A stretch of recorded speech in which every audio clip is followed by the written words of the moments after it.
Hello, hello, and welcome. Thank you for being here. My name is Ryan Kearns. If you don't know me, I struggled with Lyme disease about 6 years ago. I got Lyme disease and struggled with it heavily. It destroyed me. It knocked me down. It put me in the dirt. I ended up having cardiac symptoms of my heart. It was a very long, tedious process for me to get my health back, and I'm still continuing today to get better and better with my health. It was a journey that really never ended because I continued to get better even after I feel like I healed Lyme disease, which may or may not even be a real thing. We can talk about that today. Also today, talking about diagnosis, talking about symptoms, talking about testing, talking about early stage Lyme disease. What is it like when you have an acute Lyme disease infection and it's early stage and you can treat it with antibiotics versus having a chronic Lyme disease infection that lasts for months and months or years, or starts to affect different parts of your body like neurological or like your joints or like your heart, like in my case specifically. So we will also talk about how to tell if you have Lyme disease, even if you don't have a diagnosis, because the truth is most people with Lyme disease don't actually have a diagnosis. And that's a sad truth, because if you don't get the diagnosis, you can't actually get the treatment that you need, and it gets very difficult to get covered by insurance companies when you don't have a diagnosis. And then they end up just kind of throwing you into a bucket of something called disorders, which don't really get the necessary treatment in order to get better. What you can get is prescriptions from your doctor, and that's pretty much it, which may or may not be enough. But in most instances, being lumped in with a disorder like chronic fatigue syndrome or fibromyalgia is just not good enough. It's not the full diagnosis that you need in order to start to get real treatment from a Lyme disease specialist or somebody who knows what they're doing. But there's a lot of other ways to approach the problem of Lyme disease, and we're going to talk about all of them today in this live video. So thank you for joining me. This video is sponsored by none other than LymeDiseaseWars.com. Go there now because, well, what's going to happen if you go there now is there will be a coming soon page, because we're about to launch a completely magnificent natural healing method for healing Lyme disease. And it's really what I use in order to heal Lyme disease. And now it's been 5 years. I've worked on a formulation. I worked on building a team. I worked on gathering all the necessary resources, sourcing products, all that awesome stuff, and finally created a product line and a group of products, an offer that I think is really, really worth it for people in the Lyme disease community, that's effective, affordable, and natural. And I think that you're going to love it. So get on our email list by going to LymeDiseaseWars.com. Sign up for the email list so that you can be notified first about the big launch that we're doing, so that you can get the biggest discounts on the stuff that we offer, and so that you can stay in the know when it comes to Lyme disease. I mean, we email our list every single day, tips and tricks about not only about Lyme disease, but about health, wellness, living at your best peak mental state, living at your best state just in general, feeling good day in and day out, finally feeling like yourself again,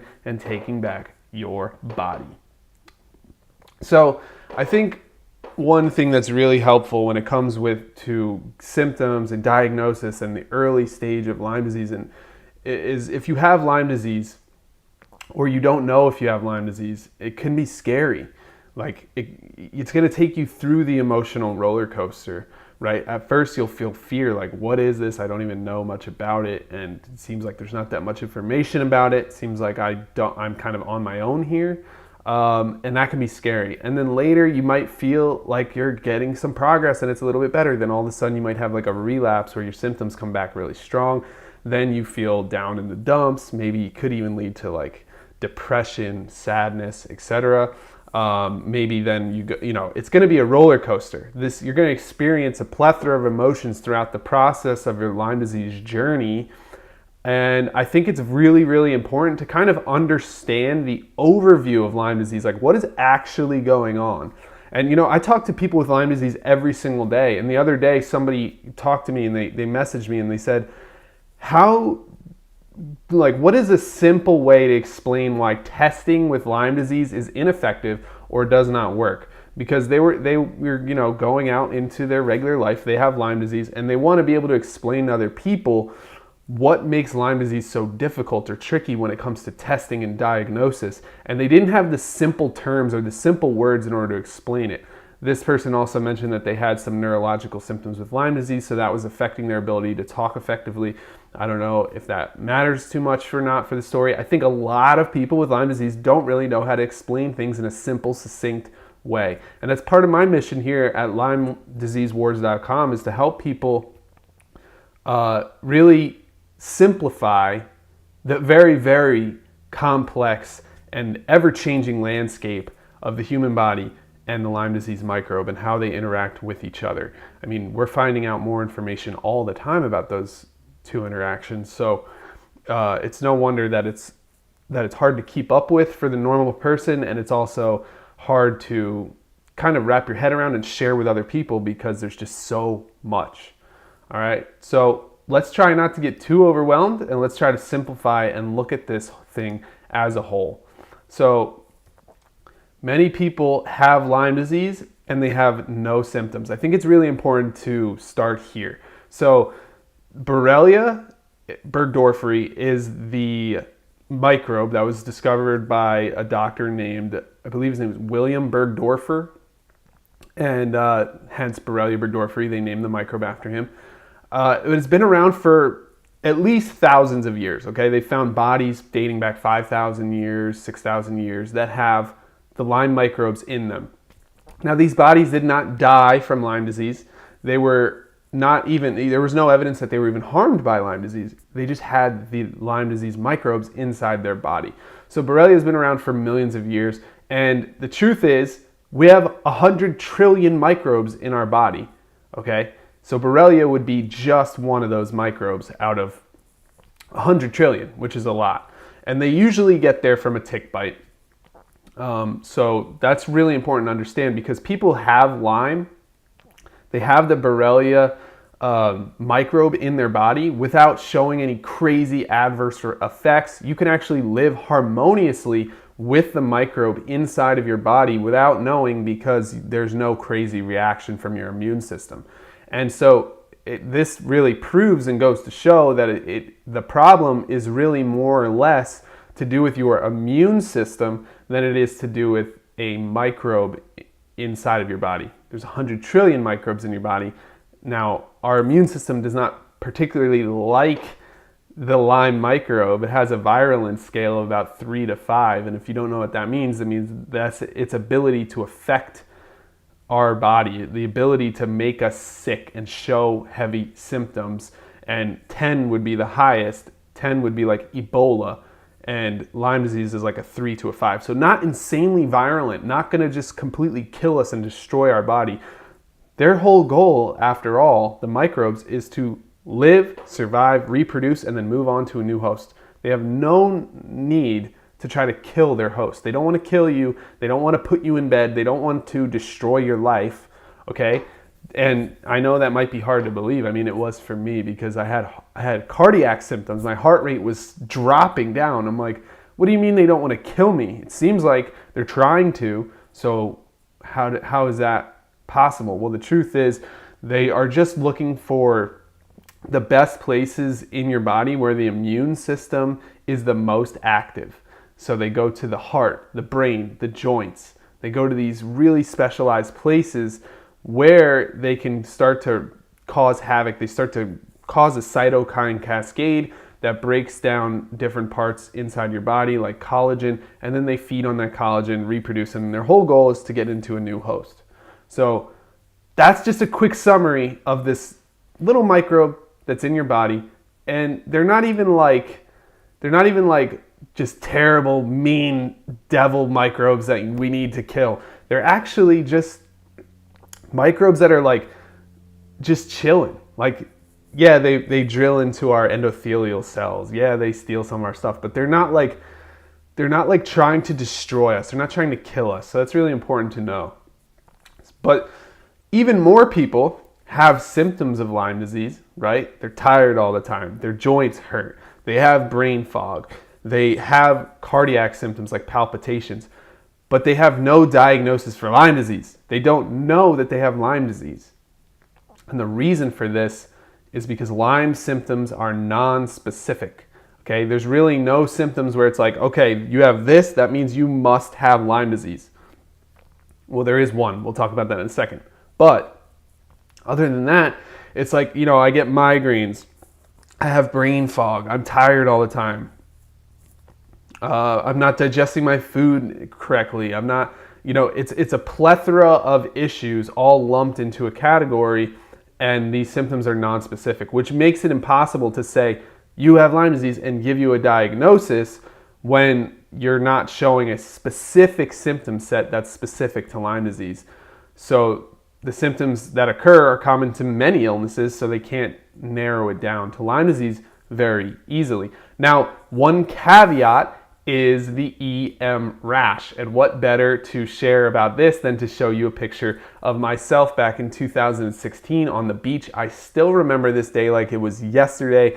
I was sitting on the beach, and it was like the whole day went by and it was time to leave the beach, and I realized like I didn't do anything. I didn't swim. I didn't play with my kids. I have two kids at the time.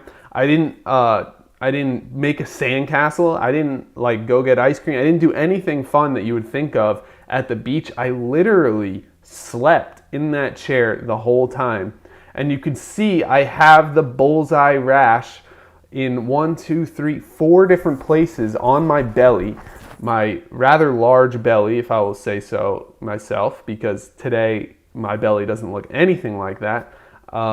Because I've been on such a health journey from that point to today that, it's completely different. But in 2016, I was showing the EM rash. I walked into a hospital. I said, hey, there's something wrong. I'm sleeping all the time. I feel like I'm fainting. I feel like I'm dying. And I have this rash. As soon as they saw the rash, they said, oh, you have Lyme disease. Here's a prescription. Bye. It literally took less than 3 minutes once I got into the doctor's office. As soon as they saw the rash, I got the diagnosis. So if you have that EM rash, you automatically get the Lyme disease diagnosis because that is a very specific symptom to Lyme disease. It is not just some random symptom that could be lumped in with other illnesses. So that's the one caveat, is that if you have that EM rash, you will get the diagnosis. So back to Lyme symptoms are non-specific. The symptoms can occur, are common in many illnesses. So this makes ordering labs very difficult. See, typically when we come in with a symptom set, the doctors are able to say, okay, well, it sounds like you don't have this or this, or you probably have something closer to this, so let's order a lab test and find out. But doctors are not really willing to do that when the symptoms are non-specific. So most lab results are unremarkable and don't really change anything. There are certain labs that I find very important and magnifying, and they can actually change the course of your health journey. We can talk about that a little bit later, but just know that the lab results most of the time are unremarkable when it comes to like testing for specific problems in the human body when it's not an actual Lyme disease test. So if you have neurological or cardiac or intestinal symptoms, they might send you to a specialist who will give more tests. Okay, this is what happened to me. They were checking my heart rate when I was at the nurse. The nurse realized I can't even find his heart rate. What is going on here? Calls in the doctor. Can you try to find his heart rate? It seems like it's really, really low and it's not making any sense. Doctor finds my heart rate. They say, Ryan, we don't really know how you're standing right now because your heart is down at 30 beats per minute. Let that sink in. 30 beats per minute. If your heart rate goes below 50, there's a serious problem, right? You need to go see a specialist as soon as possible. That day, ideally. So they had me do a whole bunch of heart tests and wear a heart monitor for 48 hours and do a EKG and I don't even know what all the tests I was doing were called, but I did a bunch of tests to make sure my heart was okay. Now, what happened was actually insane. I don't want to get too deep into it right now, but I started changing my life so much before the tests that I was able to see major improvement in my heart rate happen in real time. Because in the beginning of my tests, I was not doing anything. I started doing things like taking herbs and taking my diet seriously and exercise and figuring out my health and figuring out a holistic picture of how I can relax more and reduce stress and, increase all types of positive feel-good hormones in the body. By the time I got to deep into these tests, they were like, oh, nothing's wrong. And I was like, nothing's wrong now. Last week, something was wrong because I was, not doing the same things that I'm doing today. And that speaks to the ability of the human body to adapt, change, and really change when you give it the proper things that it needs. And that's really what I did. But we'll talk about that more at a later date.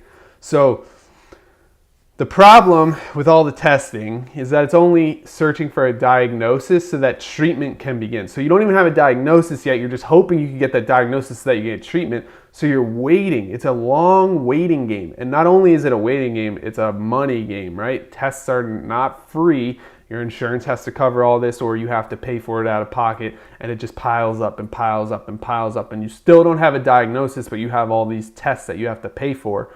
It gets out of hand, it gets ridiculous really, really fast.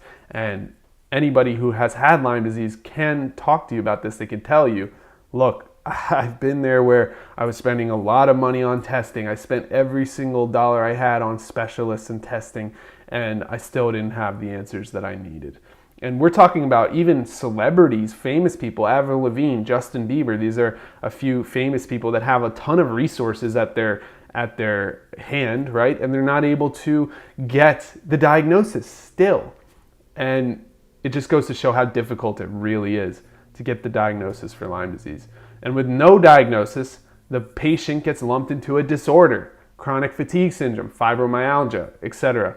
A disorder is a group of random symptoms, and it doesn't count as a full diagnosis for insurance companies, for doctors, and all you can really do is get prescriptions at that point. And the prescription will not be for antibiotics because they won't think that it's a microbe causing the issue. So that's something important to note as well. So people take a Lyme disease test, okay? And the Lyme disease test is a very normal test. It's very easy. It's a simple blood test. It's called an ELISA test. But all hope is pinned on this test being positive, right? It has to be positive or else you have no diagnosis. You're back to square one. And the thing is, most doctors don't even order it unless you report a tick bite. And most people who have chronic Lyme disease symptoms don't even remember having a tick bite in the first place. They don't remember being bitten by a tick. They don't remember any type of ticks being on their skin. They don't remember anything like that. They don't have an EM rash. EM stands for erythema migrans rash. But most chronic Lyme patients just don't even remember being bitten by a tick. So if you can't report a tick bite, then you won't get to the ELISA test or the Lyme test unless you directly ask for it, which is okay as well. And I want you to really, if you're going to take anything from this video, take this. It's up to us. It's our personal responsibility to step up in the face of this difficult disease and to ask the hard questions, to look hard for solutions, and to fight for our health. Okay, and it's not going to be easy. I'm not going to lie to you and say it's easy and all you have to do is this 3-step thing. Like, no, I'm not here to fluff your pillow. I'm here to tell you the truth. And the truth is this: it is difficult. You must fight for your health, and you must ask the hard questions and stand up for yourself. And one way to do that is you can ask your doctor directly, can I have a Lyme disease test? I believe I have Lyme disease. Now, usually when you do this, they will give it to you because you are willing to pay for it, or your insurance will pay for it. Somebody will pay for it. They're not, If you go to a McDonald's, you can order a hamburger. They're going to give it to you. It's how they make money. But you have to ask for it, and the doctors don't typically order it if you don't ask for it and if you don't report a tick bite. So that's really important to know. So if you think you have Lyme disease, feel free to ask your doctor for a Lyme disease test. It may turn up positive. However, let's say you get the test, right? Your provider will order an ELISA test.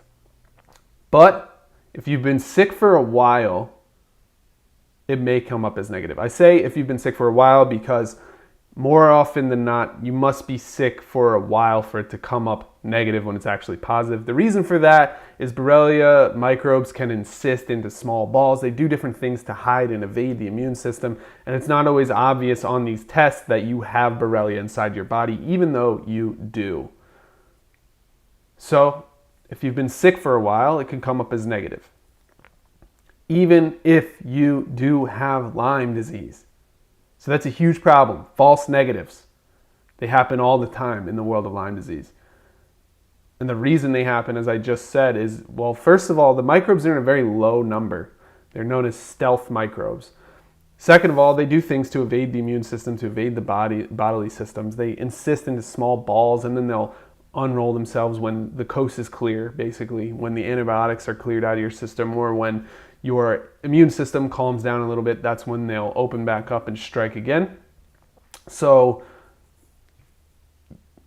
you could get a negative test when they're encysted, and then when they're open and there's fragments of them floating around and they're actually directly affecting the body, it would have been positive.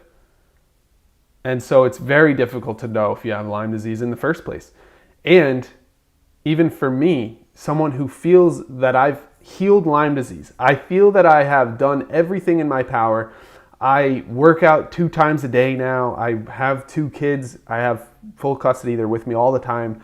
I have a business that I'm running. I work with 3 or 4 other companies. Like, I'm constantly doing things. I have a ton of energy, and I'm able to do a million things now that I could never do when it was in the middle of my Lyme disease journey.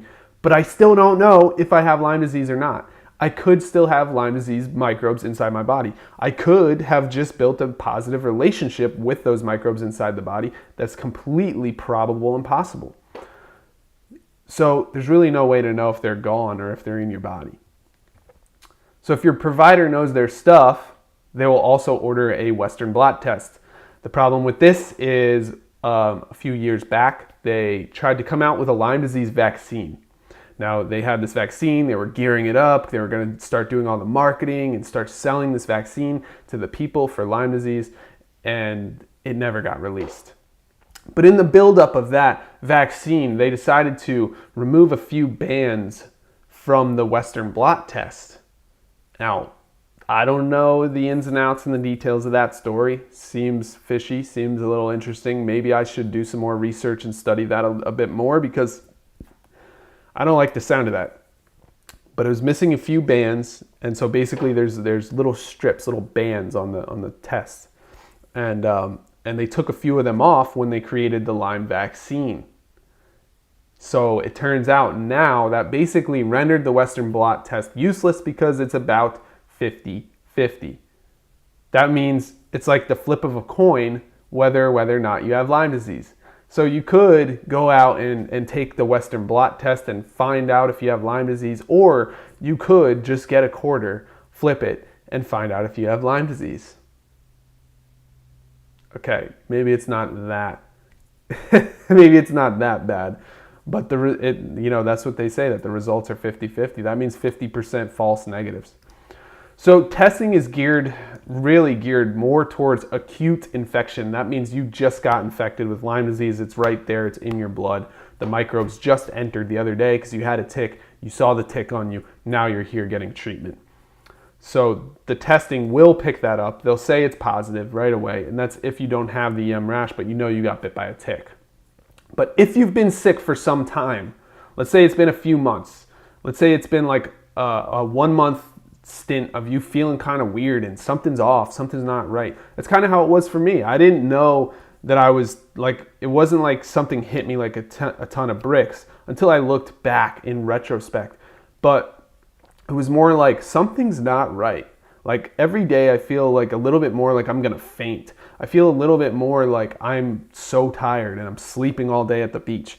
I feel a little bit more like something's wrong. I see a little rash on my belly. Like it gets worse and worse, and then you go to the doctor, and that's when I found out. But if I had ignored that rash and the rash went away, then I would be without a diagnosis probably forever.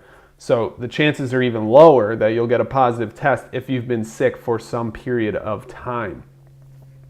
And so that means it's less than a 50-50 shot that you get your positive test result that gives you the diagnosis that allows you to get the proper treatment that you need.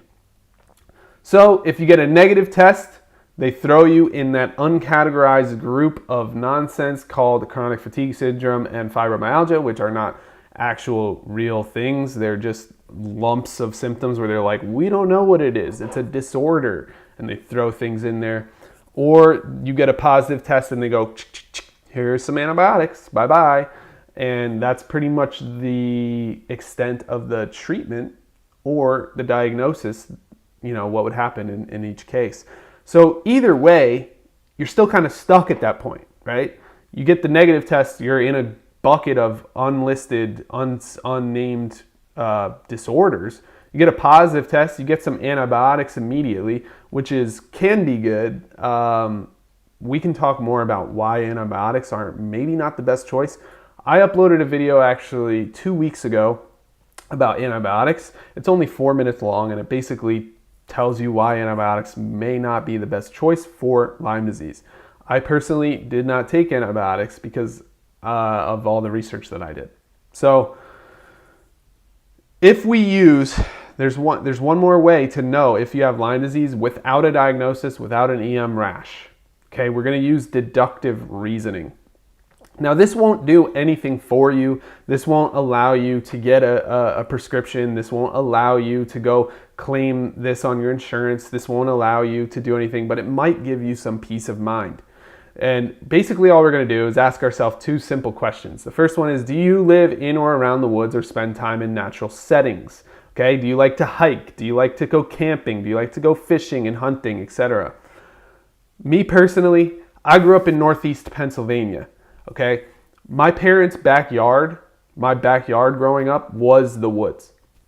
A typical Friday night would be a campfire outside, right by the woods.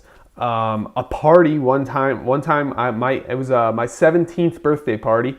We had a party in the middle of the woods, playing beer pong and camping and stuff inside of the woods. Growing up from the age of probably like 7 to like 12, every day I would walk through the woods to get to my best friend's house, and we would then go in the woods and play different games, and we would play things like paintball, or I grew up literally in the woods. And still as an adult, I like camping, I like hiking, I like fishing, I like to do these activities that are outside in the woods. So if that's you, there is a very good chance that you've been exposed to a tick, okay? And ticks have microbes, many microbes that are going to enter your body. In fact, anytime you get a cut, anytime you get a pin prick, anytime you get sick, anytime you have sex, anytime you basically break any of the barriers on your skin, you're going to collect microbes in your body. Now, sometimes those microbes can be Borrelia microbes that come from a tick bite. So if a tick punctures your skin, there's a chance you have Borrelia microbes in your body. And as I said, many people have them in their body without ever showing symptoms. It's usually an immune system problem that ends up showing the symptoms long term. So the first question, if you live in or around the woods, you may or may not have been exposed to ticks, which would be a very clear-cut, simple way to say you were bitten by a tick. Now, me personally, I had a tick when I was 7 years old. My mom found a tick on the back of my neck. Then from then on, I don't ever remember having a tick bite. So either I was getting affected by something that happened when I was 7 years old, or I had been bitten by a tick multiple times throughout my life during all of my adventures in the woods. Either one of those could easily be possible and true, but the facts are that I was more exposed to things like ticks since my upbringing was very, very heavily involved with the woods. So ask yourself that question. If you're saying, yes, I love to camp and hike and fish and I love being in the woods and I grew up in the woods, chances are you probably have Lyme disease if you're experiencing unexplainable symptoms, which is the second question. Do you have unexplainable symptoms that range from slightly annoying, like, oh man, I'm just super tired all the time, or to intensely painful, like my joints hurt so bad I can't get out of bed, I get debilitating migraines, I get neurological symptoms and brain fog, I get cardiac symptoms where my heart rate just plummets. If you're getting cardiac symptoms, please go to the doctor immediately. Don't sit here watching me on YouTube. You need to get help with that. Remember, heart disease is the #1 killer in the United States of America. So keep that top of mind. Don't take that lightly. If your heart feels weird, definitely go get it checked out. But we can use deductive reasoning. We can ask ourselves these two questions and say, okay, like if you're someone that was in the woods a lot and now you have all these unexplainable symptoms, chances are you have Lyme disease or you were infected with some kind of microbes from being in the woods all the time, and that's completely fine. See, the truth is, Borrelia burgdorferi is only one of the microbes that gets transferred by ticks. There is a host of other very similar stealth microbes. You got Bartonella, Babesia, Chlamydia. There's a list of different co-infections that come with Lyme disease.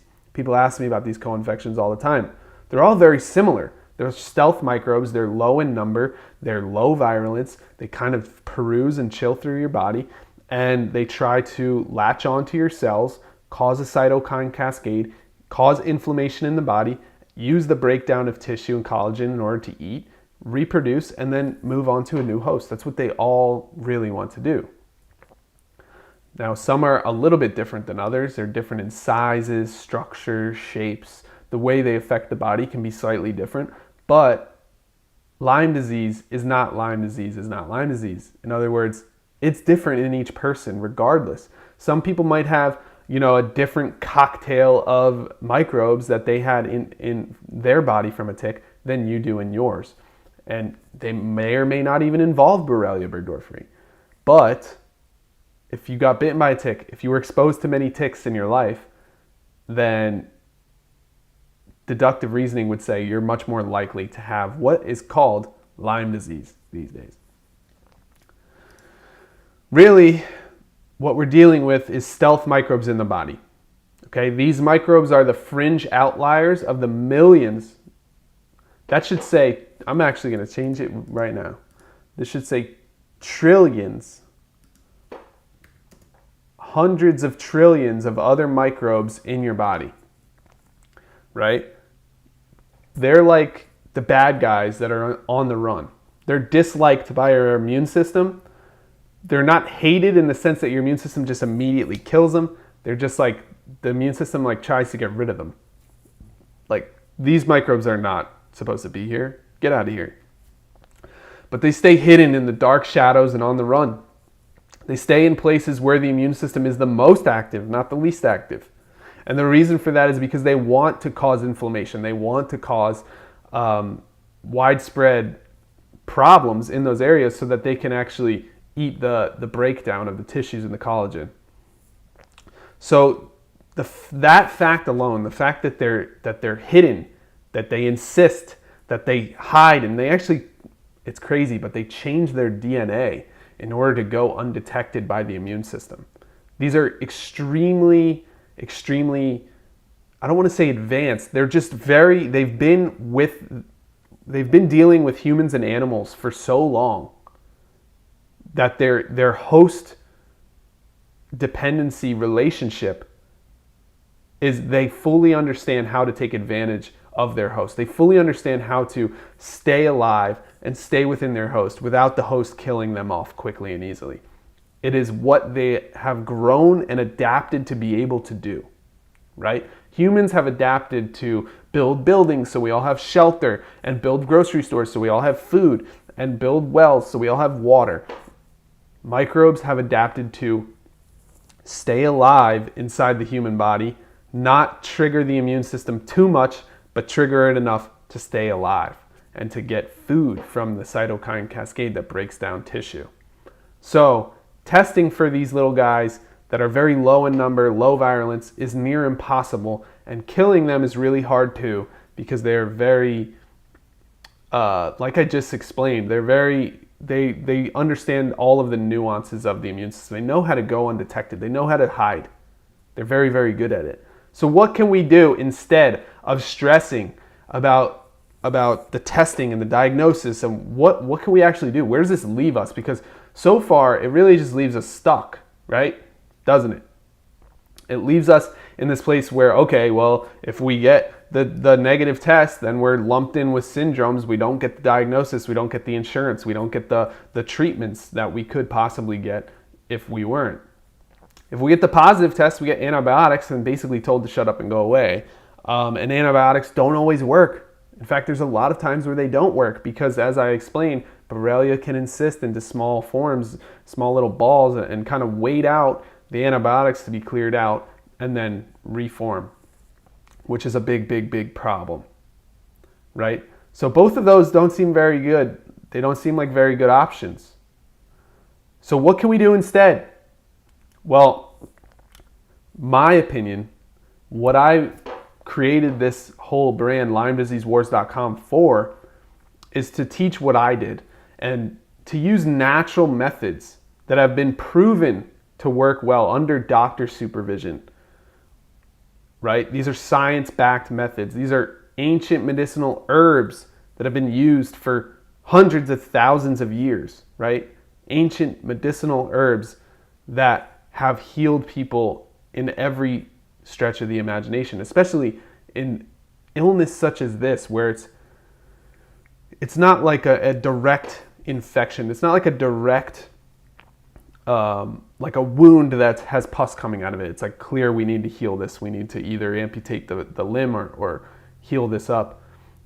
It's not like that. It's more like low grade.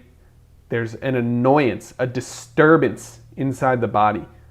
The body is fighting to get rid of it, but the more it fights, the more it feeds that disturbance. And that is what Lyme disease really is. And herbs work wonderfully for that specific use case. So I used herbs the whole time I was healing. I used them for months at a time. I really, really love different herbs. I learned so much about herbs in the process of healing from Lyme disease, and I'm still learning more today. Don't get me wrong.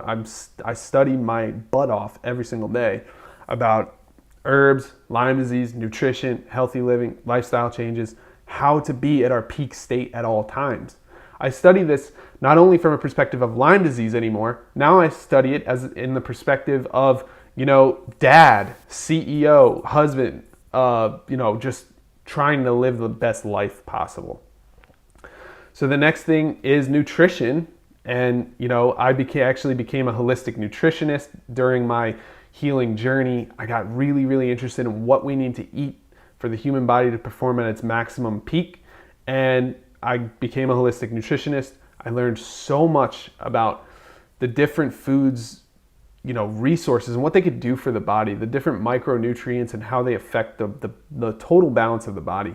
We talked about labs earlier. Well, labs to detect some kind of illness are not very effective, but labs to make sure that you're giving your body every single thing that it needs is paramount. It's so important. It's helped me so much. Recently, I did a blood test to get a lab done, and I found out that I was low in sodium. The reason I was low in sodium is because I was sweating so much, exercising a lot, and I wasn't replacing that sweat, that sodium that was coming through my skin with more salt.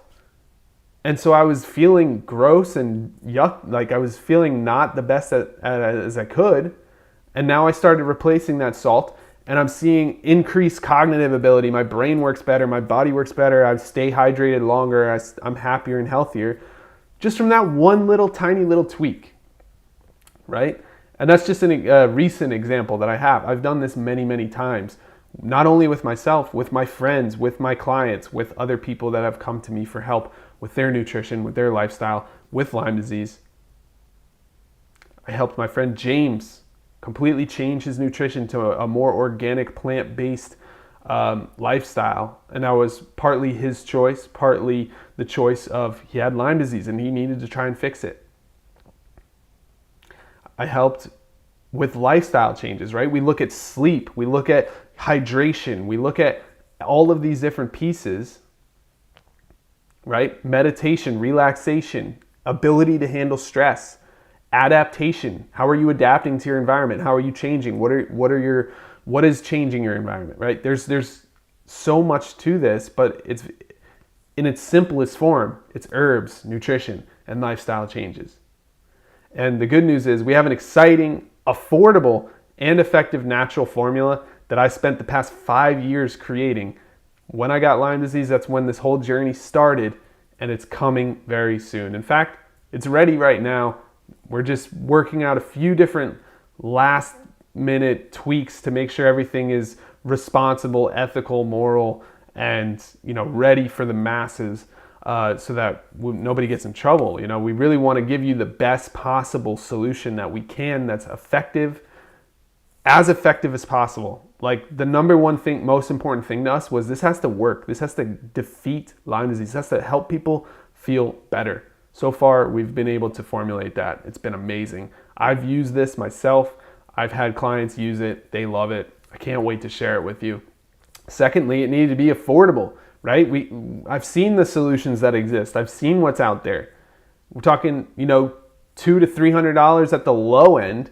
And then at the high end, if you want to do all the testing and all the crazy stuff, it could go into thousands and thousands and thousands of dollars. You could go deep into debt trying to get out of Lyme disease. And that's one of the problems that I really want to solve. So it's effective, it's affordable, and finally, it's convenient. We wanted to make sure it was very, very simple for you, very easy to get the things that you need.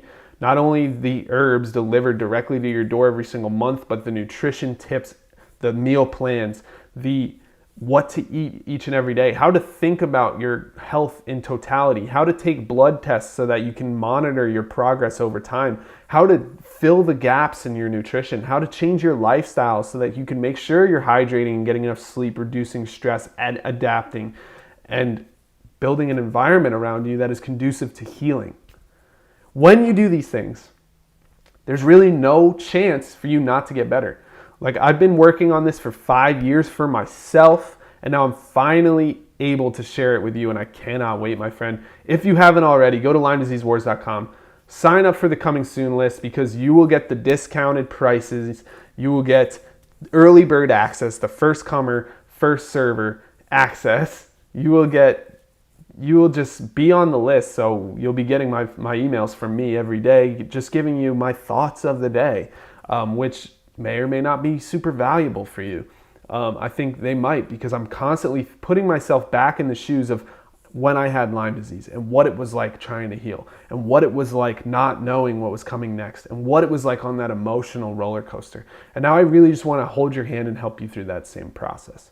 So when you get on our email list, you'll be in the know. We'll make sure you get everything that we're working on, and we'll make sure that you can be ready for the exciting, affordable, and effective natural formula that's coming your way. So I'm going to keep doing live videos, keep doing regular videos. I'm going to be here on YouTube, very active in these recent months. The past 2 months, I was actually working heavily behind the scenes, making sure everything was like ready to go so that I could focus more of my attention here on YouTube and on helping people on the front lines. I spend all my time talking to people with Lyme disease in Facebook groups, talking to people with Lyme disease that are my clients, talking to people with Lyme disease on YouTube. Basically, I just spend all my time thinking and talking about Lyme disease, and my goal is so that you don't have to. So go to LymeDiseaseWars.com right now, and I can't wait to work with you and to show you everything we've learned over the past 5 years and give you everything you need in order to get to that next level in your life and start to heal from the inside out. I hope this video finds you well. I'm going to go watch the rest of France versus England in the World Cup. I love the World Cup. I've been enjoying it so much lately. And then I'm going to make dinner for my 2 kids and enjoy this Saturday evening. So Happy healing, friend. Hope you have an amazing day today. If you guys were asking any questions while I was going, I didn't look at the questions. Maybe I'll do a Q&A video in the future, but this video was not about questions. I just wanted to share with you, after having certain conversations this week, it just seemed like one of the main questions was, how do we diagnose ourselves, or how can we get that diagnosis? What are the symptoms? Like, what is the early process of Lyme disease? And that's really what I wanted to package up and give to you today. So hopefully this video helps you, and I'll see you in the next one. Thank you so much. This is Health Spark. My name is Ryan Kearns. Go to LymeDiseaseWars.com, and I'll see you next time.